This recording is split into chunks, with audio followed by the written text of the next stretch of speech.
नमस्कार, news India देख रहे हैं आप और आपके साथ मैं हूं सुरभि तिवारी। वक्त हो चला है न्यूज एट 7 का और सबसे पहले इस वक्त एक बड़ी खबर आपको बता देते हैं। नवजोत सिंह सिद्धू की पत्नी नवजोत कौर का बड़ा बयान सामने आया। 500 करोड़ दो तभी मुख्यमंत्री बनाएंगे। कांग्रेस में सीएम वही बनता है जो 500 करोड़ की अटैची दे देता है। अब आप सोचिए, इस तरीके की बयानबाजी की गई है नवजोत सिंह सिद्धू की पत्नी की ओर से। सीएम बनने को लेकर के क्रिकेटर से राजनेता बने नवजोत सिंह सिद्धू की पत्नी नवजोत कौर का बड़ा बयान सामने आया।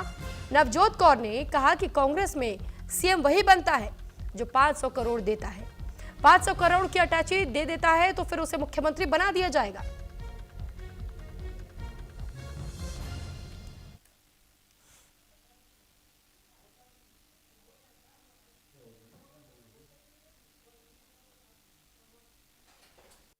पर मुझे इतनी इनफाइटिंग में लग नहीं रहा कि कहीं भी नवजोत सिद्धू को ये प्रमोट होने देंगे, क्योंकि 5 सीएम्स ऑलरेडी बने हुए हैं और वो हराने पे लगे हुए हैं कांग्रेस को। अगर ऊपर उनको समझ आ जाए तो बात दूसरी है। कोई भी पार्टी उनको ये ताकत दे दे कि वो पंजाब को सुधार सकें। और हमारे पास पैसे नहीं है किसी भी पार्टी को देने के लिए, पर हम रिजल्ट्स दे देंगे आपको। हाँ। आपने एक पैसे की बात करी कि हमारे पास पैसे नहीं है, क्या किसी पार्टी ने आपके पैसे की डिमांड करी आगे? नहीं, हमसे किसी ने नहीं की, पर सीएम वही बनता जो 500 करोड़ का टैक्स देता।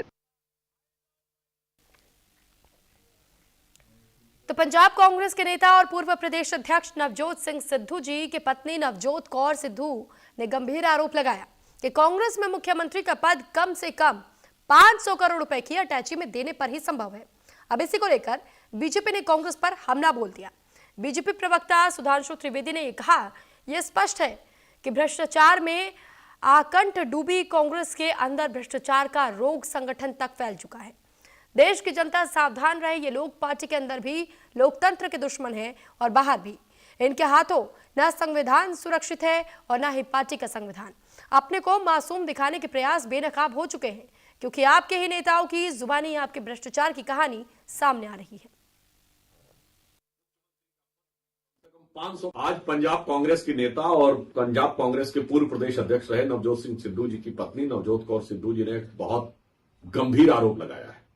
उन्होंने कहा है कि कांग्रेस में मुख्यमंत्री का पद कम से कम 500 करोड़ रुपए अटैची में आप दें, उसके बगैर संभव नहीं है। और कांग्रेस में आरोप पहली बार नहीं लगा है। इससे पहले भी कांग्रेस की वरिष्ठ नेता मार्गरेट अल्वा ने अपनी किताब करेज एंड कमिटमेंट में लिखा था कि 2008 के कर्नाटक विधानसभा चुनावों में सारी सीटों की बोली लग रही थी, यानी जो जितना पैसा दे सकता है उनकी नीलामी ऐसी हो रही थी। सिद्धू के पत्नी के 500 करोड़ रुपए देकर सीएम बनाने वाले बयान पर अब कांग्रेस नेता सुखजिंदर सिंह रंधावा ने जवाब दिया। रंधावा ने कहा, बदकिस्मती की बात है कि नवजोत कौर ने ऐसी बात कही। वो पहले ये बताए कि जब नवजोत सिंह सिद्धू बीजेपी से कांग्रेस में आए थे और उन्हें सरकार में नंबर 2 का मंत्री बनाया गया था तो उन्होंने कितने पैसे दिए थे। जब उन्हें कांग्रेस का प्रदेश अध्यक्ष बनाया गया था तो उन्होंने कितने पैसे दिए थे। 3.5 साल तो कुछ नहीं बोला और उनके खिलाफ कार्रवाई होनी चाहिए। पार्टी प्रेसिडेंट होता है वो पार्टी प्रेसिडेंट के नीचे रहता है। और बदकिस्मती की बात है कि नवजोत कौर सिद्धू ने ऐसी स्टेटमेंट दी है कि जब वो कांग्रेस में आए थे बीजेपी से और उसके बाद उनको मिनिस्टर बनाया गया, वो पहले वो बताएं कि मिनिस्टर बनने के लिए नंबर 2 मिनिस्टर बनाया, चीफ मिनिस्टर से जो नेक्स्ट होता है कितने पैसे दिए, तो उसके बाद उनको पीसीसी का प्रेसिडेंट बनाया, कितने पैसे दिए। हम सब भी उनके साथ चले, उनके साथ रहे। तो जो चीफ मिनिस्टर होता है वो जब पार्टी प्रेसिडेंट होता है वो पार्टी प्रेसिडेंट के नीचे रहता है। और इस पर ज्यादा जानकारी के साथ इस वक्त जसबीर सिंह चंडीगढ़ से हमारे साथ जुड़ चुके हैं। जसबीर, जानकारी चाहेंगे आपसे। नवजोत सिंह सिद्धू की पत्नी नवजोत कौर जब इस तरीके की बयानबाजियां देती तो लाजमी है कि उन पर सवाल उठेंगे। एक और जहां बीजेपी इस मौके को लपक चुकी है और कांग्रेस पर सवाल खड़े कर रही है, तो कांग्रेस के ही नेता ये कह रहे हैं कि ये बयानबाजियां 3 साल पहले क्यों नहीं आई सामने। जी, आपको बताते चले पंजाब में इस समय इलेक्शन का माहौल बन चुका है और 2027 में पंजाब में इलेक्शन होने हैं और सिद्धू की पत्नी पहले तो 3 साल बिल्कुल दिखे नहीं, पर अब जैसे ही इलेक्शन का नजदीक आ रहा है तो वो निकलना शुरू हुआ। और कल ही एक उन्होंने नवजोत कौर सिद्धू ने एक बयान दिया कि जिसमें उन्होंने बोला कि नवजोत सिंह सिद्धू तब ही पार्टी में आएंगे जो पार्टी उनको पंजाब का सीएम बना सकेगी। और उन्होंने ये भी बयान दिया कि कांग्रेस ने 500 करोड़ लेके ही सीएम बनाना है। सो इससे पहले सुनील जाखड़ ने भी ये बयान दिया, जो इस समय कांग्रेस छोड़ के बीजेपी में चले गए। उन्होंने भी यही बोला कि 350 करोड़ का जो बैग लेके जाएगा वही कांग्रेस का सीएम बन सकता है। सो ऐसे जैसे ही नवजोत कौर सिद्धू ने यह बयान दिया कि 500 करोड़ की टेची जो भी लेके जाएगा वही सीएम बनेगा कांग्रेस में, जिसको लेके पूरे पंजाब की सियासत गरमा चुकी है, जिसको लेके कांग्रेस के नेता ने भी इसके खिलाफ बयान दिया, बीजेपी के नेता ने भी बयान दिया। और अगर हम बात करें आम आदमी पार्टी की, तो आम आदमी पार्टी के बलतेज सिंह पन्नू जो कि मीडिया प्रभारी है इस समय आम आदमी पार्टी के, तो उन्होंने एक सवाल पूछा नवजोत सिंह और नवजोत कौर सिद्धू की पत्नी को भी 500 करोड़ रुपया कांग्रेस अगर लेती है, तो अगर 500 करोड़ लेती है तो कितना पैसा और कमाएगी। मतलब कि वो रिश्वत को इतना ज्यादा बढ़ावा देते हैं, जो बंदा 500 करोड़ दे के सीएम बनेगा तो और 3 सिफर और लाके मतलब 5000 करोड़ रुपया कमाने की वो कोशिश करेगा। ऐसे ही उन्होंने सुनील जाखड़ से को पूछा बलतेज पन्नू ने कि अगर 350 करोड़ आप बोल रहे तो उस समय आप भी पंजाब के प्रधान थे कांग्रेस के, तो आपको तो पता ही होगा कि कांग्रेस ने किससे 350 करोड़ लिए। सो ऐसे बयानबाजी पूरी गरमा चुकी है, पूरे पंजाब में अब सियासत का माहौल बन चुका है और पूरे लोग ये पूछ रहे हैं नवजोत सिंह सिद्धू से भी 500 करोड़ की टेची कौन लेता है और किसको आपने देनी है, जिसकी वजह आपको ये सीएम बनाने की कवायद चलेगी। ठीक है जसबीर, बहुत धन्यवाद आपका तमाम जानकारी हम तक पहुंचाने के लिए। तो वहीं देखिए बुलंदशहर से एक खबर सामने आई, जहां पर आज सड़क दुर्घटना में 2 पहिया वाहन चालकों की मौत पर अंकुश लगाने के लिए जिला प्रशासन और नोएडा के फोर्टिस हॉस्पिटल ने अनोखी पहल देखने को मिली है। दरअसल फोर्टिस हॉस्पिटल ने वाहन चालकों को बुलंदशहर में 100 ISI प्रमाणित हेलमेट का निःशुल्क वितरण किया। इस दौरान जिलाधिकारी श्रुति और SSP दिनेश कुमार भी खुद सड़क पर उतर करके आए और फिर बिना हेलमेट बाइक चलाते लोगों को रोककर खुद उनके सर पर हेलमेट पहनाया। वहीं इस दौरान कार्यक्रम में जिला के आला अधिकारी मौजूद रहे। वहीं पूरे कार्यक्रम में सबसे ज्यादा ध्यान आकर्षित किया यमराज के प्रतीकात्मक स्वरूप वाली झांकी ने। इस संबंध में SSP ने कहा है कि यमराज की ये उपस्थिति उन लापरवाह चालकों के लिए सीधी चेतावनी है जो बिना हेलमेट घर से निकलते हैं और दुर्घटना में अपनी जान गंवा बैठते हैं। फोर्टिस हॉस्पिटल के अधिकारियों ने बताया कि संस्थान की ओर से समय समय पर ऐसे जागरूकता और हेलमेट वितरण कार्यक्रम चलाए जाते रहेंगे ताकि सड़क दुर्घटनाओं में होने वाली मौतों का ग्राफ नीचे लाया जा सके।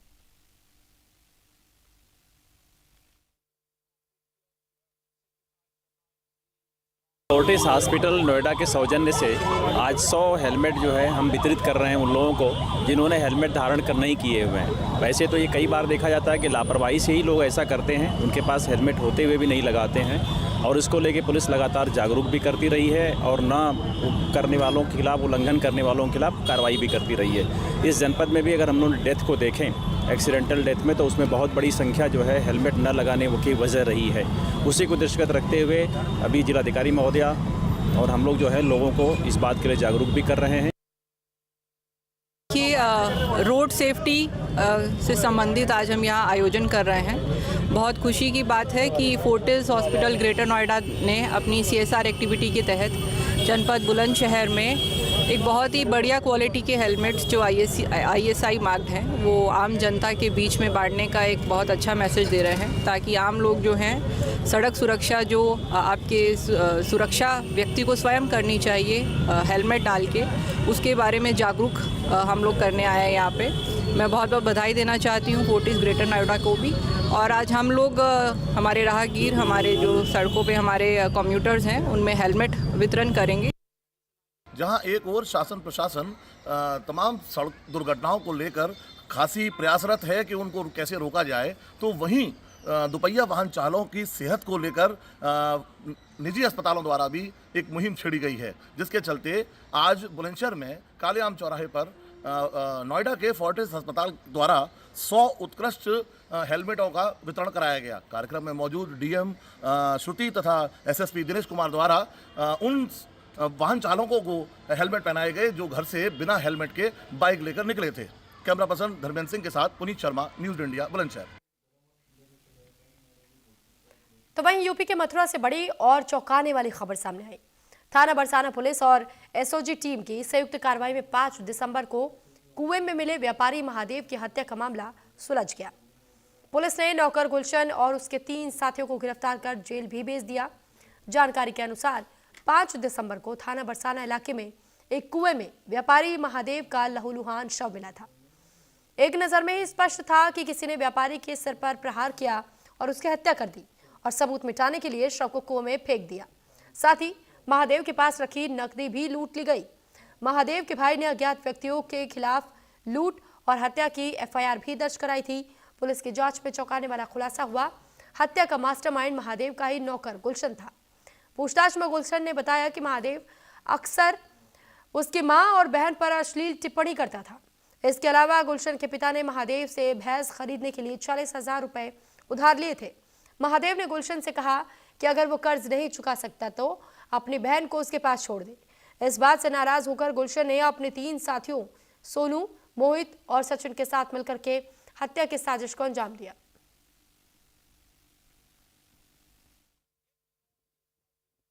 थाना बरसाना में क्षेत्र में एक कुएं के अंदर एक व्यक्ति की बॉडी मिली है, जिनकी पहचान महादेव के नाम से हुई थी। वो वहीं के रहने वाले थे और प्रथम दृष्टया देखने पर सर पर चोट से मृत्यु होना प्रतीत हो रहा था।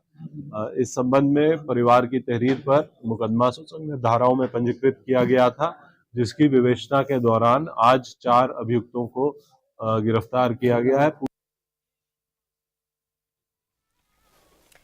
मध्य प्रदेश के इंदौर की राव थाना पुलिस ने सूचना के आधार पर 3 ऐसे संदिग्ध युवकों को गिरफ्तार किया जो कि सोशल मीडिया प्लेटफॉर्म इंस्टाग्राम के जरिए हथियार खरीदने के बाद इंदौर पहुंचे हुए थे। सूचना मिलते ही थाना प्रभारी के नेतृत्व में पुलिस टीम ने एबी रोड स्थित पपाया ट्री होटल के पास घेराबंदी की और तीनों आरोपियों को हथियार के साथ गिरफ्तार कर लिया। पुलिस ने आरोपियों के बैग से कपड़ों के बीच छिपाए गए 4 देसी पिस्टल और 2 मैगजीन बरामद की। गिरफ्तार आरोपी दिल्ली और हरियाणा के रहने वाले बताए जा रहे हैं। पूछताछ में आरोपियों ने बताया कि वो व्यक्तिगत इस्तेमाल के लिए इन हथियारों को खरगोन से लेकर आए थे। इंस्टाग्राम पर सक्रिय हथियार बेचने वालों के संपर्क में आए थे और उसी के जरिए उन्हें खरगोन बुलाया गया था।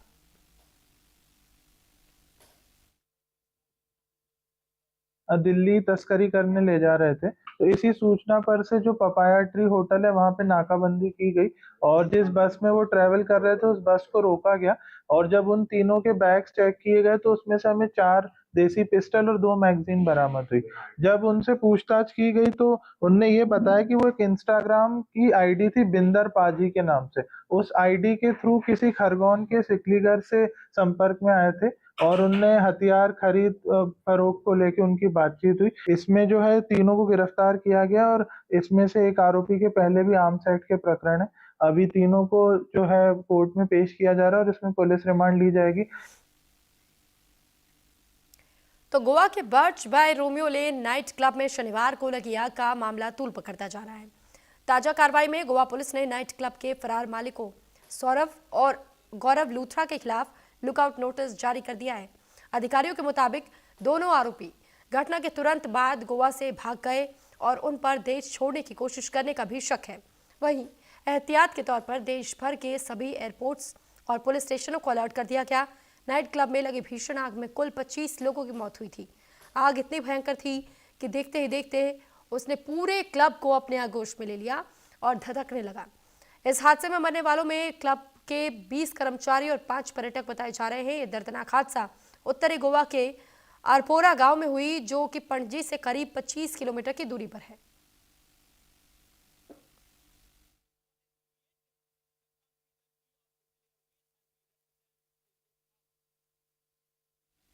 आरजेडी सुप्रीमो लालू प्रसाद यादव के बड़े बेटे और बिहार के पूर्व मंत्री तेज प्रताप यादव एक बार फिर से गंभीर विवादों में घिर चुके हैं। चौंकाने वाली बात तो यह है कि इस बार उन पर आरोप लगाने वाला कोई विपक्षी नेता नहीं, बल्कि उनका बेहद करीबी सहयोगी है, जो खुद को तेज प्रताप का हनुमान कहता था। पिछले कई सालों से तेज प्रताप के साथ साई की तरह दिखने वाले और सोशल मीडिया पर उनके लिए रील्स बनाने वाले अविनाश कुमार उर्फ सौरभ ने अपने नेता पर गंभीर और सनसनीखेज आरोप लगाए।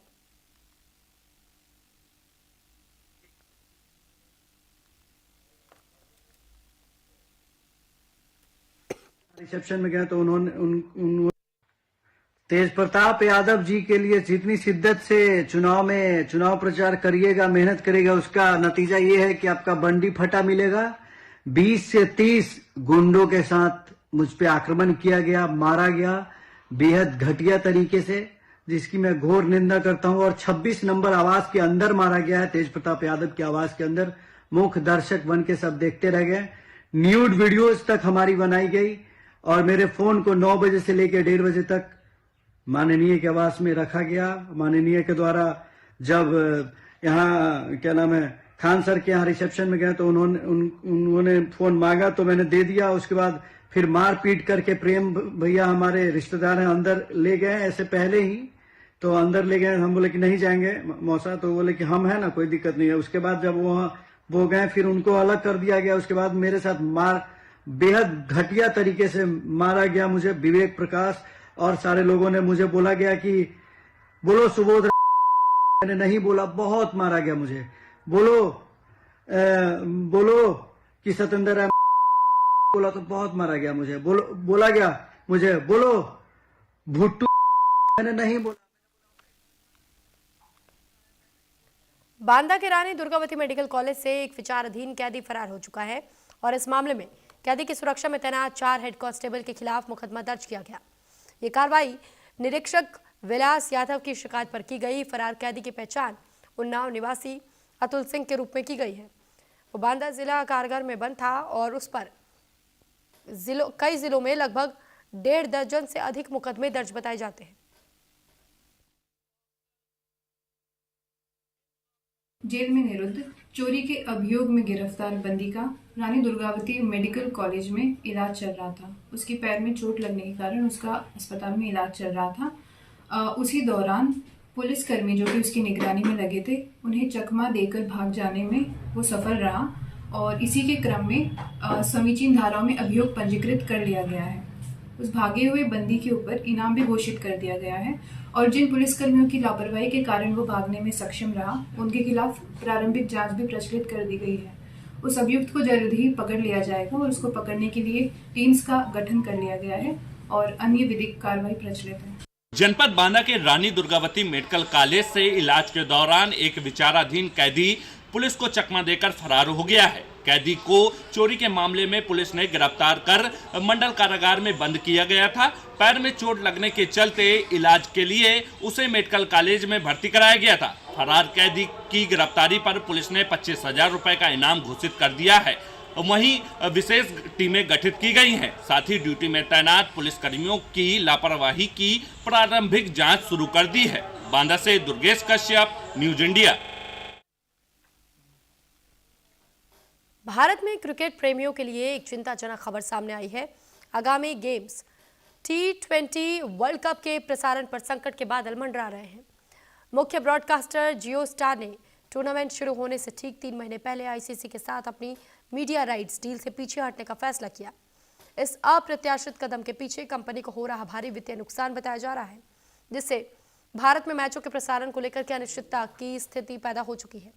जियो स्टार, जो पहले स्टार इंडिया के नाम से जानी जाती थी, 2023 में आईसीसी के साथ 2024 में 2000 से 2027 तक के भारत में सभी टूर्नामेंट्स के मीडिया अधिकार हासिल करने के लिए एक बड़ी डील की थी। यह डील लगभग $3 अरब यानी भारतीय मुद्रा में करीब 25,000 करोड़ रुपए की थी और इस समझौते के तहत जियो स्टार को हर साल औसतन 6,000 करोड़ रुपए आईसीसी को भुगतान करना था। लेकिन कंपनी को उम्मीद के मुताबिक विज्ञापन और सब्सक्रिप्शन से कमाई नहीं हो पा रही है, जिससे उसे भारी घाटा उठाना पड़ रहा है।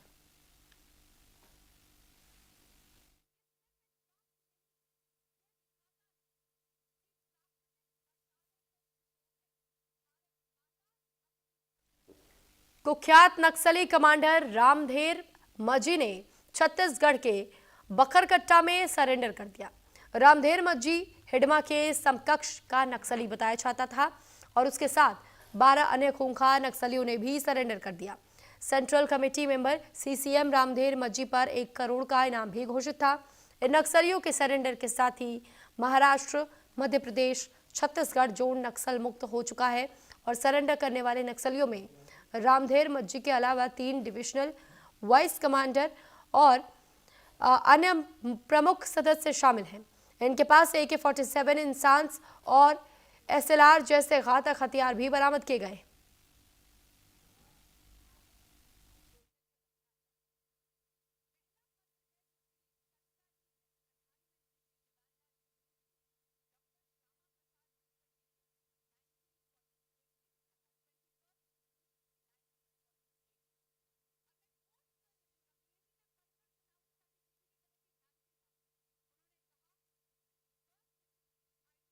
को मिला है और साथ ही ये तस्वीर हम आपको दिखा रहे हैं कि किस तरीके से नक्सलियों के पास से AK-47 के साथ साथ और भी कई बड़े हथियार बरामद किए गए।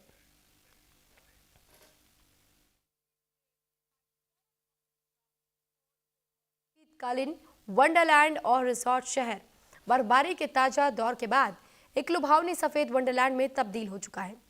हरे भरे घास के मैदानों में और मनोरम दृश्यों के लिए मशहूर ये सुरमई हिल स्टेशन अब मुलायम बर्फ की चादर से ढका हुआ है, जो पर्यटकों को आकर्षित भी कर रहा है। वहीं जोजिला में भीषण बर्फबारी के बाद से श्रीनगर लेह हाईवे यातायात के लिए अस्थायी रूप से बंद कर दिया गया। एक खास रिपोर्ट आपको दिखाते हैं।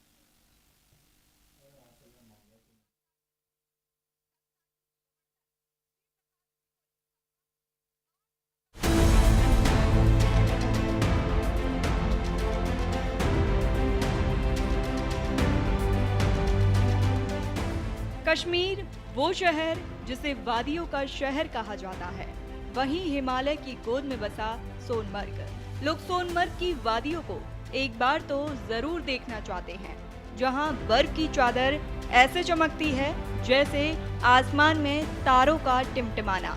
ये तस्वीरें उसी सोनमर्ग की हैं, जहां इस वक्त सिर्फ सफेदी का राज है। पहाड़ों ने चांदी का लबादा ओढ़ लिया है और हर तरफ बर्फ की चादर इतनी गहरी कि जमीन भी आसमान को छूने की कोशिश कर रही है। सुबह की पहली किरण जब इन बर्फीली चोटियों पर पड़ती है तो लगता है जैसे कोई जादूगरनी ने रातों रात पूरा इलाका चांदी के पाउडर से पेंट कर दिया हो। सिंध नदी भी अब शांत हो गई है, उसकी लहरें बर्फ के नीचे कैद। बस कभी कभी हल्की सी सरसराहट सुनाई देती है। सोनमर्ग की वो मशहूर सड़कें जो गर्मियों में पर्यटकों से गुलजार रहती थी, आज खामोश हैं। केवल बर्फ के फाहे हवा में उड़ते हैं और ठंडी हवा में सांस लेते ही फेफड़े भी शुक्रिया अदा करने लगते हैं। थाजीवास ग्लेशियर अब और करीब लगता है। ऐसा लगता है बस हाथ बढ़ाओ और छू लो सदियों पुरानी उस बर्फ को, जो आज भी वही है जहां सदियों पहले राजा महाराजा आते थे। शायद यही वजह है सोनमर्ग को कहा जाता है स्वर्ण भूमि, क्योंकि यहाँ हर मौसम में कुछ न कुछ सोने सा चमकता है। आज वो चमक सफेद है और शाम ढलते ही बर्फ पर सूरज की आखिरी किरणें पड़ती हैं तो पूरा सोनमर्ग गुलाबी हो जाता है, जैसे कोई ख्वाब हो जिसे छूने से डर लगता है कहीं टूट न जाए। जहाँ बर्फ नहीं गिरती, बर्फ यहाँ उतरती है और दिल में बस जाती है। तो सिर्फ एक जगह जाइए, सोनमर्ग, क्योंकि यहाँ का जादू कभी खत्म नहीं होता। इसी के साथ फिलहाल इस बुलेटिन में इतना ही।